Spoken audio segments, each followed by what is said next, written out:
बिस्मिल्लाहिर्रहमानिर्रहीम। अस्सलामु अलैकुम। आज तारीख़ है 22 नवंबर सन 2021 बरोज़ सोमवार।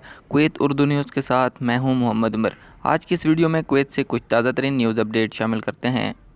सबसे पहले कुवैत में नई भर्तियों के हवाले से ख़बर शामिल करते हैं कि कुवैत पेट्रोलियम कॉरपोरेशन KPC ने तेल कंपनियों को हिदायत जारी की है कि वो नई हुकूमत के क़याम तक तेल के शोबे में मुलाजमतों के इश्तिहारात और भर्ती को बंद कर दें।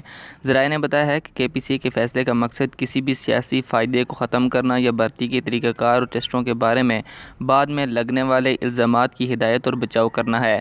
रोज़नामा को मालूम हुआ है कि तेल कंपनियाँ इस वक्त नए ठेकेदारों और इंतज़ामी कारकुनों के लिए तरीक़ाकार मुकम्मल कर रही हैं जिन्हें पहली भर्ती किया गया था। अगली खबर शामिल करते हैं कि बग़ैर लाइसेंस के ड्राइविंग करने पर 154 नाबालिग लड़कों को गिरफ़्तार किया गया है। गुज़िश्ता हफ्ते इस माह की 13 तारीख से इस माह की 19 तारीख तक चलाई गई ट्रैफिक मुहिम के नतीजे में 154 नौजवानों को बग़ैर ड्राइविंग लाइसेंस की गाड़ी चलाने पर गिरफ़्तार किया गया है। महामात के नतीजे में 23,552 ट्रैफिक खिलाफ वर्जियाँ रिकॉर्ड की गई हैं और 149 गाड़ियों को हिरासती गैराज में भेज दिया गया है। 62 खिलाफ वर्जियाँ करने वालों को संगीन खिलाफ वर्जियों की बुनियाद पर ट्रैफिक पुलिस के हवाले किया गया। इसके अलावा बताया गया है कि गुज़श्ता 10 माह के दौरान ड्राइविंग लाइसेंस के बगैर गाड़ी चलाने पर 1808 नाबालिग लड़कों को गिरफ़्तार किया गया है जिनकी उम्र 13 से 16 साल के दरमियान थी। अहकाम ने कहा है कि सड़क पर गाड़ी चलाने वाले नौजवानों की तादाद में इजाफ़ा एक संगीन तशवीश है।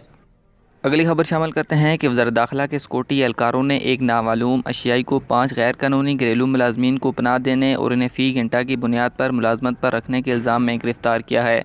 इन 6 अफराद को मुल्क बदरी के लिए मुतल्लिका अहकाम के पास भी भेज दिया गया है।